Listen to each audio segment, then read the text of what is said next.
Bonsoir à toutes et à tous et bienvenue dans ce journal tout en images de 8 Mont-Blanc. Nous sommes le jeudi 26 décembre 2019. Voici les titres. C'est un projet qui crée déjà la polémique et déchaîne les passions.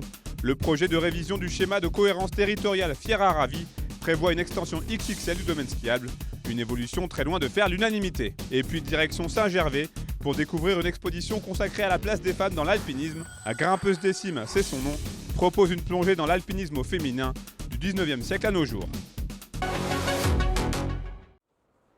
La grogne monte au cœur du massif des Aravis. En cause, la révision du schéma de cohérence territoriale, dit SCOT. Un texte qui vise à définir l'ensemble des politiques d'un territoire, tant sur l'environnement, l'habitat ou la mobilité, et ce, pour les 10 prochaines années. Mais si la réflexion est légitime, les habitants dénoncent aujourd'hui un manque flagrant d'informations sur le sujet. Un état de fait qui a poussé une partie de la population à se regrouper au sein d'un collectif. Tout citoyen ne va pas lire 1000 pages de SCOT, on le sait, c'est pour ça qu'on a voulu aussi vulgariser et transmettre les infos principales sur l'énergie, sur l'eau, sur les futurs ITN, sur les stratégies de tourisme, etc. Clairement, pondre 1000 pages de SCOT et dire « vous pouvez lire ça et donner votre avis », qui le fait, qui a envie de se lancer là-dedans, quoi. Ça prend des heures en fait. Et donc on facilite le travail aussi, c'est un peu notre mission. Il faut dire que sur le papier, les chantiers sont nombreux. Extension des domaines skiables, liaison interstations et même construction de complexes type Club Med sur les secteurs de Balme et de la Joyère sont autant de projets qui font tiquer les habitants des Aravis. Quant aux élus du secteur, ils n'ont pas souhaité répondre à nos questions avant la fin de l'enquête publique, le 8 janvier prochain. Il y a des choses qu'on ne peut plus faire, il y a des choses qu'on doit faire et c'est important d'en discuter. Voilà, il n'y a pas de 100% pour, il n'y a pas de 100% contre, c'est beaucoup d'informations ce SCOT. Et malheureusement, il y a tout un pan de données qui ont été oubliées ou qui ont été volontairement oubliées et qui ne nous permet pas de dire ce jour que ce projet répond aux conditions qu'on aura peut-être en 2030 et autres. Quant au premier retour de cette enquête publique, ils sont clairement contre ce projet de révision du SCOT. En effet, sur les quelques 800 avis déposés, plus de 90% sont opposés à cette vision d'avenir.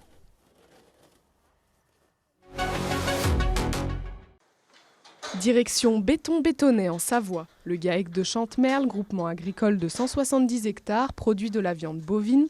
Maxime Taraja, 21 ans, s'est associé à son père en avril 2019 pour gérer l'exploitation dans la famille depuis plus de 100 ans. J'ai décidé tout de suite après mon BTS de faire mon parcours à l'installation pour m'associer avec mon père et reprendre l'exploitation familiale. Depuis tout petit, c'est ma passion et voilà, ça a été... J'ai pas eu besoin de réfléchir à quel métier j'allais faire, c'était une évidence. Pour le jeune agriculteur, les journées débutent à 6 heures. Le programme est chargé avec l'alimentation des vaches 3 fois par jour ou encore l'entretien des litières. Vient aussi le suivi quotidien des animaux avec lesquels il nourrit une relation particulière.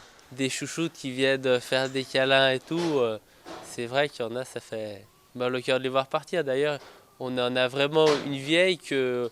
On fait plus reprendre devant, on la garde, elle est tellement sage, on la met avec nos toutes petites génisses quand on vient de les sevrer pour les habituer à nous suivre. Vice-président des jeunes agriculteurs de Savoie, Maxime Taraja tient à faire connaître la réalité de son métier en opposition à l'image parfois stéréotypée des médias. Il y a des émissions, on sait qu'on ne les regarde plus parce qu'on va s'énerver tout seul devant notre télé. Et voilà, après, je pense que n'importe quelle personne...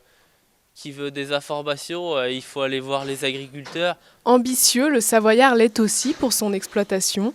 Il vient d'inaugurer un nouveau bâtiment qui abrite plus de la moitié de ses 150 bêtes.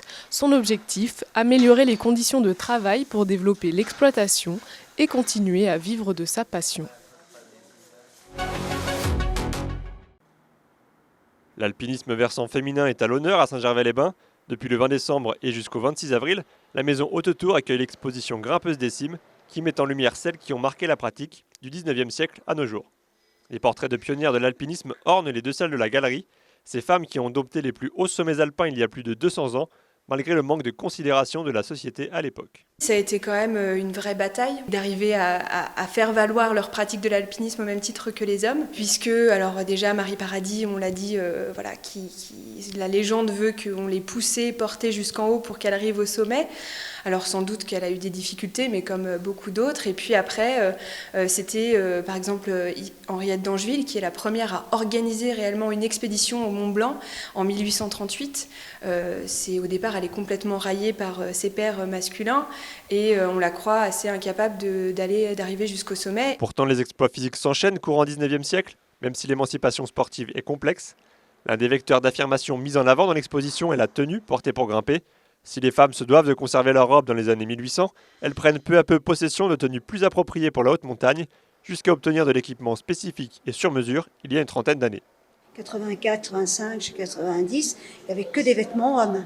Donc en fait, je recoupais un peu l'entrejambe, je recoupais les pattes, je recoupais les manches, ça allait pas, c'est trop large et tout. Et du coup, je me suis fait faire une combinaison, en fait j'en suis fait faire 3 pour être sûre d'avoir toujours une propre. Comme je partais presque, pas tous les jours en montagne, mais très souvent. Et j'ai fait les mêmes combinaisons avec le rose en haut, parce que j'étais une fille. Je trouvais ça mignon, c'était un petit clin d'œil côté féminin. Sa combinaison rose, prêtée pour l'exposition comme d'autres objets de son attirail, Sylviane Tavernier l'a exportée au-delà des Alpes. En Himalaya ou encore au Pérou, elle a en effet ouvert de nombreuses voies, tout comme Martine Roland ou Catherine Destivelle. Un palmarès qui force le respect et qui peut faire sourire dans certaines situations. Des fois, quand on rentre de montagne avec un client, homme, donc il est fatigué, mais il est en seconde cordée, il est derrière, et puis il n'ose pas dire qu'il n'en peut plus. Et au bout d'un moment, qu'il est bien plié en deux, je lui arrache presque le sac des bras et je mets mon sac sur le mien, et on repart. Et lui, évidemment, avec 6 kilos de moins, ça lui allait tout de suite mieux.